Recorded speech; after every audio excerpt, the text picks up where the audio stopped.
Shalom, mis hermanos, que Yahweh les bendiga. Vamos a hablar ahora sobre Dan. Dan significa Yahweh es mi juez. Dan representa una nueva fuerza en Israel. Dan es evasivo, entre las sombras, misterioso, en cierta forma. Dan es hijo de la sierva de Raquel, la cual deseaba un hijo ansiosamente. Era casi hijo de Raquel y en su personalidad refleja tensiones familiares. Era también hijo del desencanto y frustración de Raquel. Representa la larga esterilidad. Dan creció inseguro. Es muy silencioso debido a su inseguridad. Pero Dan es un líder. Es una tribu con poder y gloria, porque dio ese nombre a Dan en su gratitud a Yahweh, Raquel, aunque su actitud y el ambiente reflejaría la personalidad de Dan. Dan tomará venganza a favor de la nación de Israel. Dan gobernará en el milenio como una de las tribus de Israel. Aunque su nombre no fue mencionado en los 144,000 debido al pecado de la idolatría, él entra al igual que Efraín por la bendición de José y tiene heredad en el milenio y su tierra prometida. Pero es solo hasta el fin de los tiempos que Dan es llamado a rescate, a salvación, al igual que Efraín, quien también fue idólatra y está siendo llamado hoy a salir de Babilonia. Una personalidad de Dan fue Sansón, fuerte, con un llamado, que al final de su vida pidió perdón y destruyó los enemigos de Israel a costa de su vida. Él tomó venganza, pero en favor de su pueblo. Él juzgará a Israel. A eso se refiere, para que no cayera en manos de los filisteos. Eso fue lo que hizo Sansón. Entonces, cuando habla de que Dan juzgará a su pueblo, se refiere a la defensa. Arriesgará su vida para defender. El Dan del fin de los tiempos defenderá a sus hermanos. El carácter de Dan es como el de Gedeón o el de Débora, quienes se pusieron de pie a favor de su pueblo en tiempos de problemas. Dan trabaja solo, igual que la serpiente, como una tribu separada en Israel. Dan es ingenuo, pero no tiene miedo a enfrentar las cosas en soledad. De hecho, su vida es solitaria y apartada. El llamado de Dan es ser un nazareno, apartado para Yahweh, con un propósito para este fin de los tiempos. En la bendición de Jacob para Dan es por medio de su elección, soledad. Él vería el Mesías al final de la era. Por eso esperó a Yahoshua, esperó su salvación. Jacob vio la visión del Mesías en la vida de Dan. Aunque la tribu fue separada, al final tendría salvación y trabajará con el Mesías en favor de Israel. Dan es un líder fuerte, pero con una insuperable debilidad que se envuelve emocionalmente, aunque si es con Yahweh, esa debilidad le fortalece en sí. Dan será un soporte para Judá. Dan comenzó con una tribu pequeña y terminará con una grande. La vida de Dan le ha traído amargura y desamor. Se siente menos amado por los suyos, por eso está solo y bajo las sombras. Ha tocado fondo y sabe lo que es el polvo de la tierra. Pero hay una palabra para Dan de sus hermanos. Y dice: yo estoy contigo, Dan, hermano, en tu soledad. Y yo también soy parte de la nación de Israel, al igual que tú. El Padre no dejará a nadie atrás. Ninguno de los suyos se perderá. Quizás no sea la tribu más gloriosa. Otra cosa de Dan es que no tiene quien cuide sus espaldas, humanamente hablando. Solo Yeshua es quien lo guía. El producto de su idolatría fue causado por sus sentimientos, su desconexión, que lo llevó a traicionar a su creador. Además, Raquel mostró idolatría cuando se llevó los ídolos y los escondió. Esto pudo ser que afectara la vida joven de Dan, ya que era su madre, aunque era físicamente hijo de la sierva. Dan tenía tendencias idólatras. Los danitas tienen que tomar eso en cuenta y sacar lo mejor de ellos. Si conocemos nuestras debilidades, entonces aprendemos de los errores del pasado. Ser idólatra es poner cualquier cosa por encima de Yahweh. Esa idolatría en sí la llevamos muchos, pero los danitas se les hace difícil soltar esos ídolos, los atesoran. Dan presenta el contraste de atracción y también de repulsión. Atracción por su poder y liderazgo y repulsión por la amenaza de su fuerza y la parte de ser similar a la serpiente en cuanto a actuar, solo y en las sombras. Es un poco difícil, pero Dan es parte de Israel y él será un gran ayudador para defender a los suyos en el fin de los días. Amén. Shalom, hermanos, vamos a continuar. Tribu de Benjamín. Benjamín fue el único hijo de las tribus que nació en Israel, en Betel, camino a Éfrata. Su madre Raquel murió después de su nacimiento. En Génesis 35:16 dice Benjamín que su madre le llamó Benoni, el hijo de mi dolor. Su padre le puso Benjamín, que significa el hijo de mi diestra o de mi fuerza. Le cambió dolor por fuerza. Este hijo simbolizó tanto dolor como fuerza para Israel. Aunque su padre lo protegía, sin embargo, lo llamó un depredador que se defendería a sí mismo. En Génesis 49:27 dice que Benjamín es lobo rapaz. En la mañana devorará la presa y al atardecer repartirá el despojo. Es representada por un lobo. Es un guerrero militar, de ahí salió Saúl y Jonatán, que eran buenos diestros en batalla. Las bendiciones de los hijos de Benjamín tienen diferentes facetas a lo largo de su turbulenta vida. Irónicamente, aunque se le llamó hijo de mi derecha, los benjaminitas son zurdos, o como se dice, mano izquierda. En Jueces 20:16 dice quiénes, los varones de Benjamín, estaban impedidos de su diestra. Todos, escuchen bien, todos podían lanzar con la honda a un remolino y no fallaban. En Jueces 3:15, Ahor de la tribu de Benjamín, un libertador que Yahweh levantó, varón que estaba lisiado de su mano derecha. En Labín dice que era un hombre zurdo. Los de Benjamín, a pesar de ser zurdos, eran diestros para tensar el arco. Todos ellos entrenados para la guerra. ¿Qué quiere decir esto? Que porque una persona sea zurda no quiere decir que tenga una limitación. Fíjense incluso que eran más diestros que lo que eran de mano derecha. Benjamín es un valiente guerrero.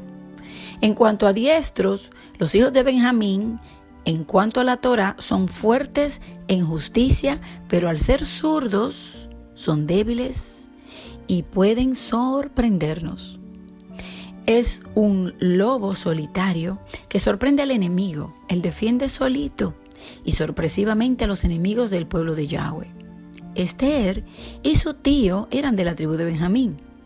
Mira cómo estuvieron dispuestos a sacrificar sus vidas por su pueblo en Babilonia, y luego Esther pidió al rey colgar a los enemigos. Ambos salieron campeones de esta situación. Benjamín juega un papel importante en el fin de los tiempos para la liberación del pueblo de Yahweh. Benjamín destruirá a Amalek, enemigo eterno de Israel desde el principio. El hijo de la diestra, el último, el hijo del sufrimiento, conectará junto a Yeshua para destruir los enemigos de Israel, no con espada ni ejércitos, sino con el espíritu de Yahweh. Serán valientes los de Benjamín junto a los judíos. Los de Benjamín están entre las naciones en Babilonia como Esther, con su identidad en silencio. Él sabe en su interior que ese es su pueblo, pero no revela sus orígenes. Es muy reservado, pero él actúa y sorprende. Su fuerza, siendo zurdo, se debe a que fue puesto a un lado de las otras tribus. Un lobo solitario, pero muy independiente. Así como Esther fue huérfano, su soledad le hizo fuerte. Benjamín está dispuesto a sacrificarse y dedicarse. Benjamín está seguro de la fidelidad de Yahweh y sabe que no le va a defraudar. Es fiel a las promesas con su pueblo. Benjamín tiene fe, es de fe. Los de Benjamín tienen una buena relación con los judíos. Un hombre de manos limpias y una persona moralmente recta. Así son los hijos de Benjamín. Amén. Shalom. Shalom. Vamos con la tribu de Leví, tercer hijo de Lea. Leví representa a los consagrados a Yahweh. Jeremías era un levita y dijo en Lamentaciones 3:24, Yahweh es la parte que me corresponde, ha dicho mi alma. Por eso mostraré una actitud de espera en él. Los hijos de Leví tienen un sentido de dependencia total en Yahweh. Ellos son los que de corazón dicen, si tengo a Yahweh en el cielo, ya nada más quiero en la tierra. Su madre Lea hizo una oración positiva, esperando que como era el tercer hijo, su esposo estaría más pegado a ella. Moisés era de esta tribu, un alef, un líder. El levita es un líder y puede sacrificar su comodidad y hasta su vida por las ovejas. Leví es el número 3. El 3 simboliza unidad. La perfección divina, santo, santo, santo. Yahweh, Yeshua, Leví. Según Juan 17:21, dice, para que todos sean uno, como tú, oh Padre, en mí y yo en ti, que también ellos sean uno en nosotros, para que el mundo vea que tú me enviaste. Verso 23, yo en ellos y tú en mí, para que sean perfectos en unidad. Moisés fue escondido 3 meses. Su nombre en hebreo tiene 3 letras. La revelación de la Torá fue el tercer día. Yeshua resucita el tercer día. En Oseas 6:2 dice, nos dará vida después de 2 días. Al tercer día nos resucitará y viviremos delante de Él. Fíjense que el número 3 tiene mucha relación con su novia, con el día de la resurrección. Nosotros resucitaremos en el día 3. Tiene una relación con sus sacerdotes, su novia, su pueblo separado. Esos sacerdotes del reino que son linaje escogido. Por eso, en Éxodo 19 debían santificarse y purificarse, lavar sus vestidos para el tercer día, presentarse delante de Yahweh.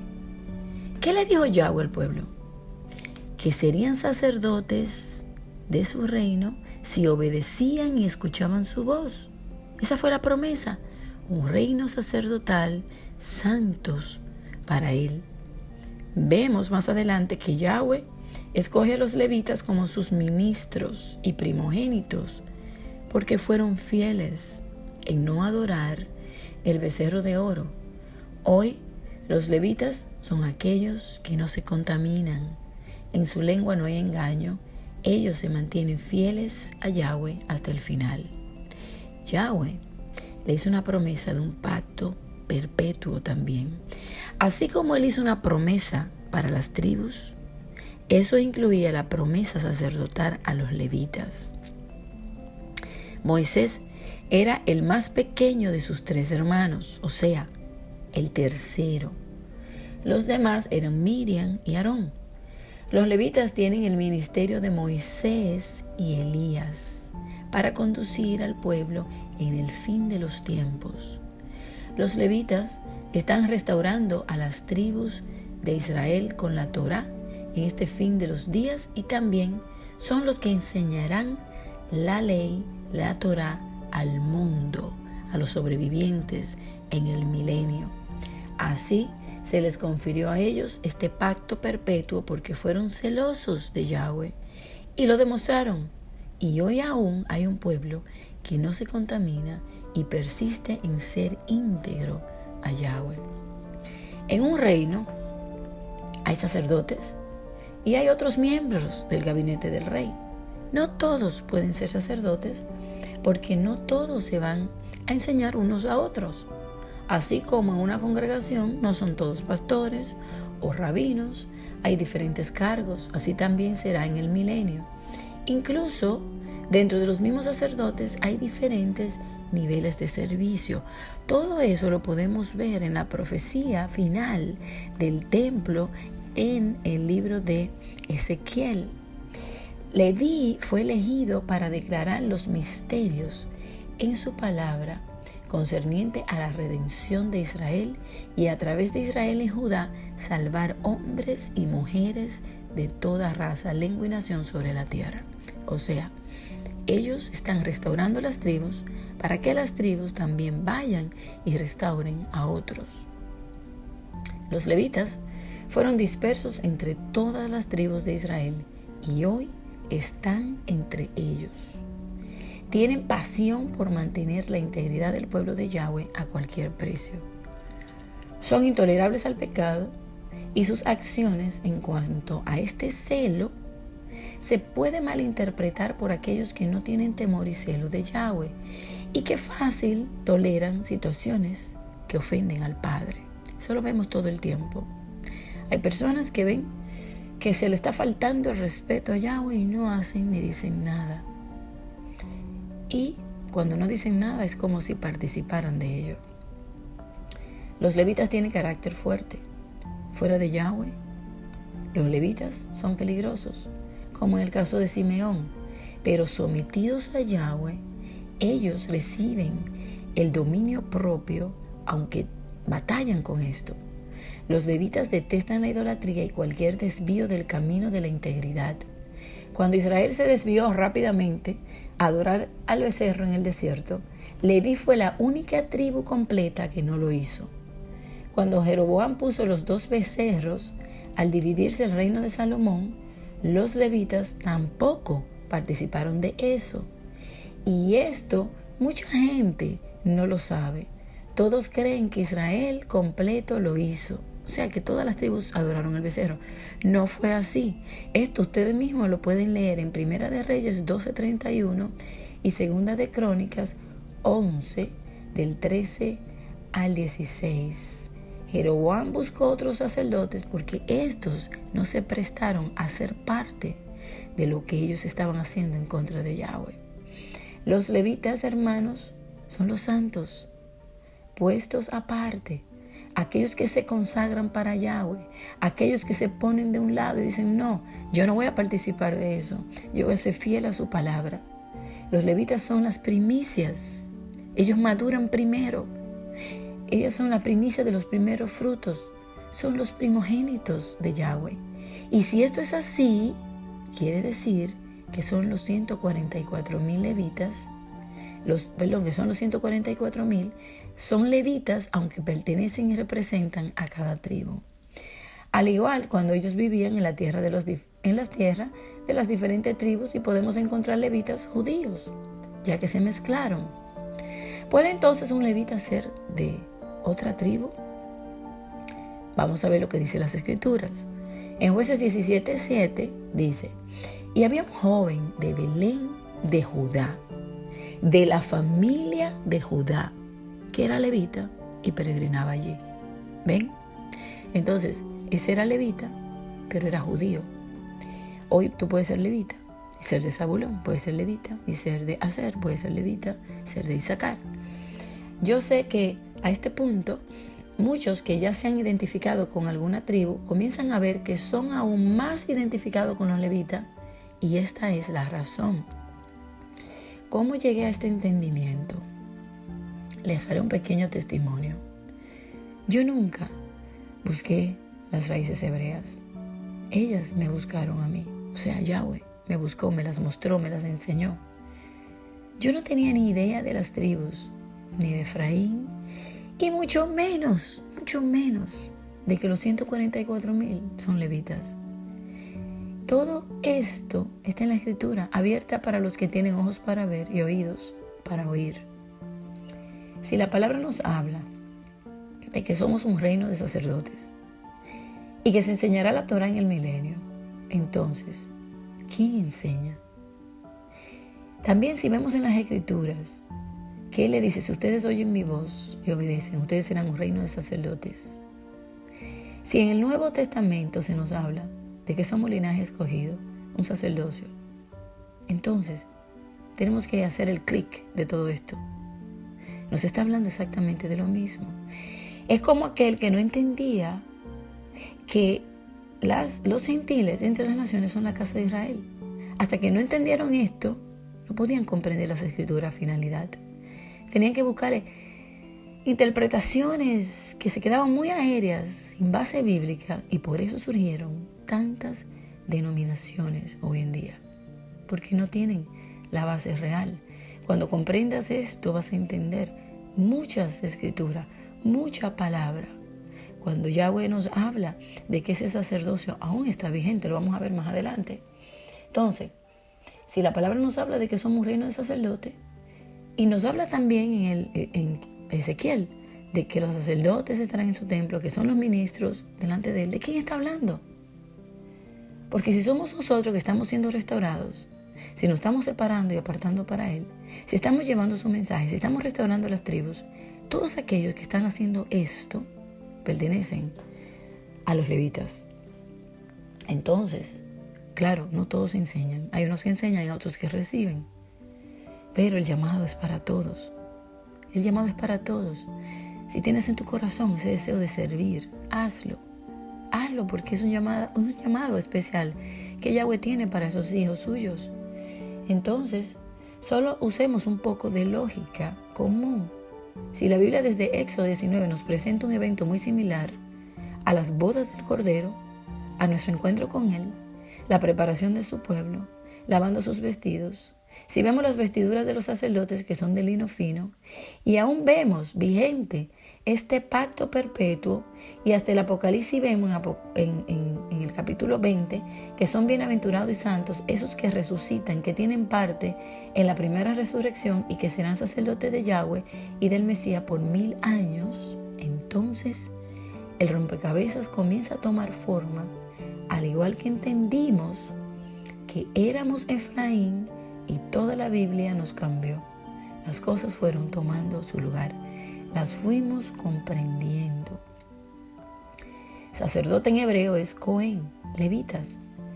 Leví se ganó, por su insistencia, perseverancia, la recompensa de ser ministros de Yahweh y por expresar sus características dominantes. Pasión por Yahweh, cuando se presentó una situación de idolatría y pecado sexual del pueblo. Y un levita, que dice, está traducido Finés o Pinjas, en Números 25 del 10 al 12, lo pueden leer completo, calmó la ira de Yahweh accionando rápidamente. Los levitas accionaron rápido para librar el mal. No se quedan dormidos de brazos cruzados, ellos actúan.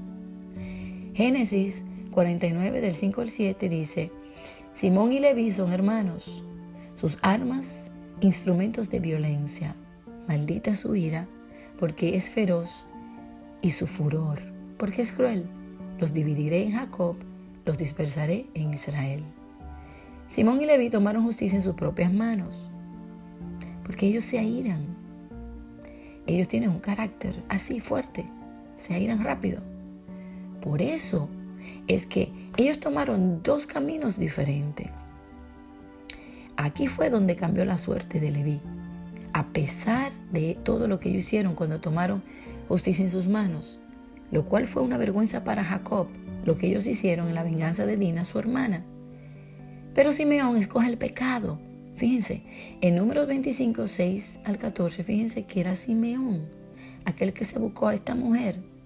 Sin embargo, Leví le traspasa la lanza, haciendo expiación y calma la ira de Yahweh contra el pueblo. Los levitas aprecian y valoran las virtudes de otros y los exhortan para hacer aún mejor las cosas para Yahweh. Tienen excelencia, amantes de la paz, precursores de la paz. Los levitas buscan el bien de los demás por encima de la de ellos. Son piadosos. Por eso Yahweh los elige a ellos para una gran misión.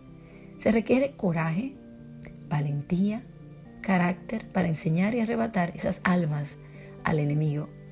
Además, todo carácter de levita escuchen, todo carácter, porque venimos con un carácter que hay que domar, del levita tiene que pasar por un proceso a través de grandes pruebas, donde son humillados para Yahweh poder usarlos. Ya que venimos con mucha contaminación, es como tomar un diamante y pulirle todas las impurezas. El proceso para el levita es necesario y puede ser muy drástico, como lo fue el de Jeremías. Algunos levitas serán llorones como Jeremías, otros serán más fuertes y resisten más. Algunos hay que quebrantarlos más que a otros, porque recuerden también que arrastran características de otras tribus, problemas familiares de todo tipo que influyen en el proceso de maduración de este sacerdote. Los levitas son los que hoy enseñan la Torá de Yahweh a Israel.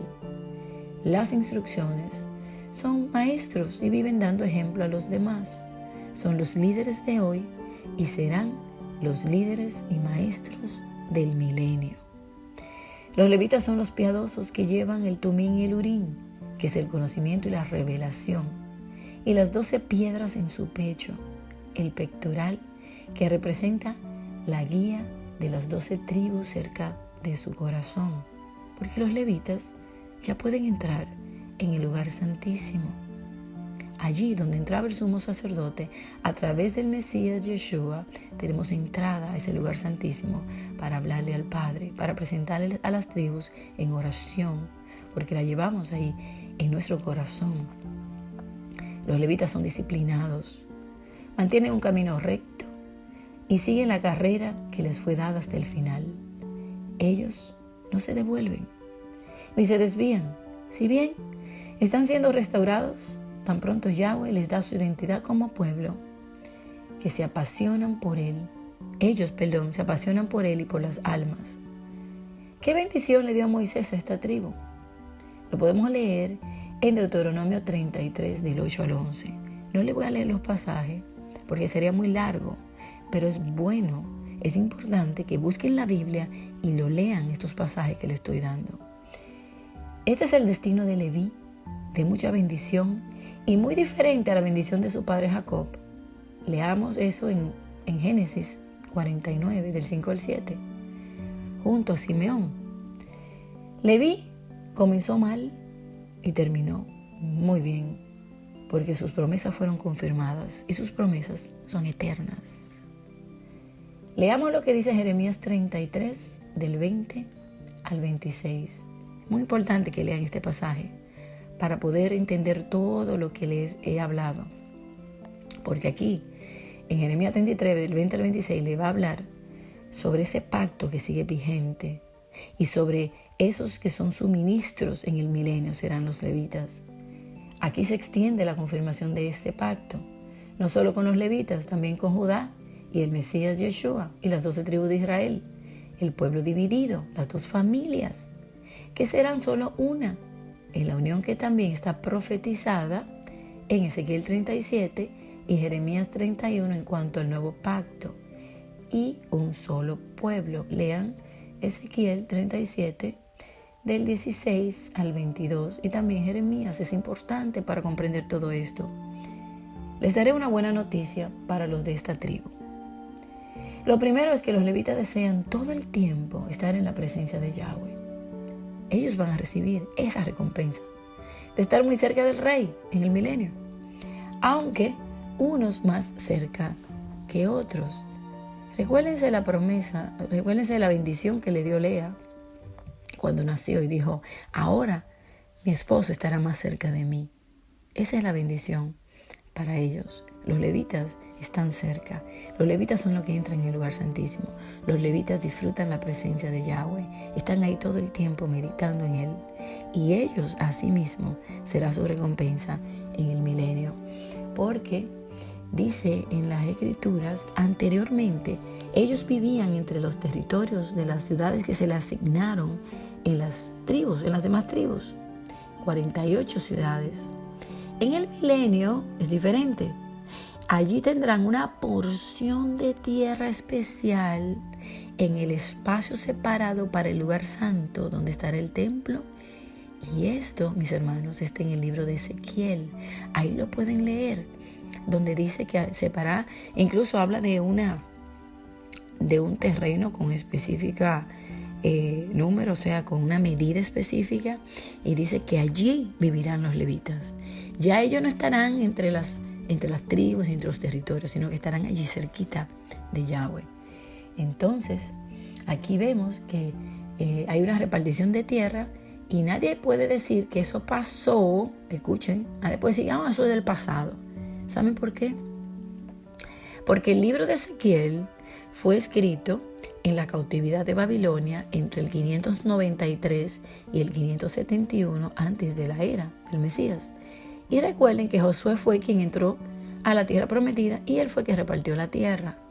Entonces aquí habla de una repartición de tierra para las tribus de Israel en el milenio. Esto aún no ha pasado, porque la primera repartición de tierra con Josué fue aproximadamente entre el año 1230 y 1210 antes del Mesías. Estamos hablando de una cantidad de unos 500, 600 años. Entonces no estamos hablando de lo mismo. Aquí habla de algo, una repartición futura. Cuando Ezequiel se escribió, ya las tribus estaban dispersas, habían sido llevadas cautivas y ellas nunca han regresado. Pero la promesa de regreso y de que Él nos va a recoger está vigente y está en el futuro próximo. Recuerden esta palabra que se le dio a los fieles de la iglesia de Filadelfia, la cual se encontró fiel. Apocalipsis 3, del 7 al 13. Fíjense, si ustedes leen, vamos a ver ciertos puntos dentro de esta iglesia. 1. Esta iglesia tiene obras. La fe verdadera es obediente. 2. Yahweh la ama. Yo amo a los que me aman, dice Yahweh, y me encuentran los que temprano me buscan. 3. Tienen corona ganada, recompensas. 4. Es guardado, sellado durante el tiempo de la prueba que viene sobre el mundo. 5. Tienen una puerta abierta que nadie puede cerrar. 6. Ellos guardan su palabra y no niegan el nombre de Yahweh. 7. El nombre de Yahweh y el nombre de Yeshua y el nombre de la Nueva Jerusalén está escrito sobre él. ¿Casualidad? Igual que los 144,000, ¿no? Entonces, esos fieles a través de todos los tiempos que representan esta iglesia son aquellos fieles también en el último tiempo, ahora. Aquellos que tienen estas características, aquellos que tienen esta corona, recompensa, no lo hacen por recompensa, lo hacen por amor. Aquellos que son guardados y sellados durante el tiempo de la prueba. Tienen su nombre escrito en su frente. Y 8.8, y aquí viene la parte más hermosa, importante, para esos que anhelan su presencia, y que así como el siervo brama por el agua, así mismo los levitas tienen sed de Yahweh. Verso 12, al que venciere, ojo, ellos son vencedores, porque siguen al Mesías donde quiera que va, y son una virgen sin mancha, pura y sin engaño en su boca, como dijo Pablo de la iglesia fiel, 2 Corintios 11:2, porque celoso estoy de vosotros, pues os desposé a un esposo para presentarlos como virgen pura a Yeshua. Colosenses 1:22, a fin de presentarlos santos, sin mancha e irreprensibles. Entonces, ¿de quién está hablando? Está hablando de su pueblo, del cuerpo del Mesías, de lo que se le llama iglesia hoy.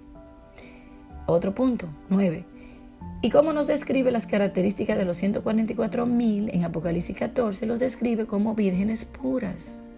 Son primicias, son santos, siervos de Yahweh, apartados. No hay engaño en su boca. Entonces, fíjense que hay gente que cree que cuando habla de virgen son personas que no se han casado y que son varones. No, son vírgenes en cuanto a que no tienen engaño, se han apartado y se han consagrado. Tal como lo dijo Pablo, un esposo para presentarlo virgen pura, santo, sin mancha, irreprensible. Estamos hablando de lo mismo. Entonces, dice en el verso 5, y en su boca no fue hallada mentira. pues son sin mancha delante del trono de Yahweh. Les menciono estos textos para que hagan la relación y vean que estamos hablando del mismo grupo de fieles, remanente apartado para Yahweh. Continúa el texto y dice: al que venciere, yo lo haré columna en el templo de mi Elohim y nunca más saldrá de allí. Aquí vemos una referencia a una vida de devoción a Yahweh en su templo en el milenio y también en la Nueva Jerusalén, donde allí ya no habrá necesidad de templo. Revelación 21-22. Y no vi en ella templo, porque Yahweh, el Todopoderoso, es el templo de ella y el Cordero. Si te has sentido identificado con esta tribu, entonces avanza el camino que tienes por delante. No permitas que el enemigo te entretenga. Tienes una misión que cumplir y no te intimides a las palabras del enemigo, porque Yahweh ha abierto una puerta para ti que nadie puede cerrar. Los levitas sienten algo dentro de ellos de pertenencia a Yahweh. Ellos dicen: soy de mi amado y mi amado es mío. Esas palabras encienden la pasión de amor que ellos tienen por su Padre. Amén. Shalom, que Yahweh te bendiga y que estas palabras te edifiquen como pueblo. Que el Eterno cada día te ayude a perseverar y a continuar, porque Él tiene promesas grandes para estos levitas. Amén.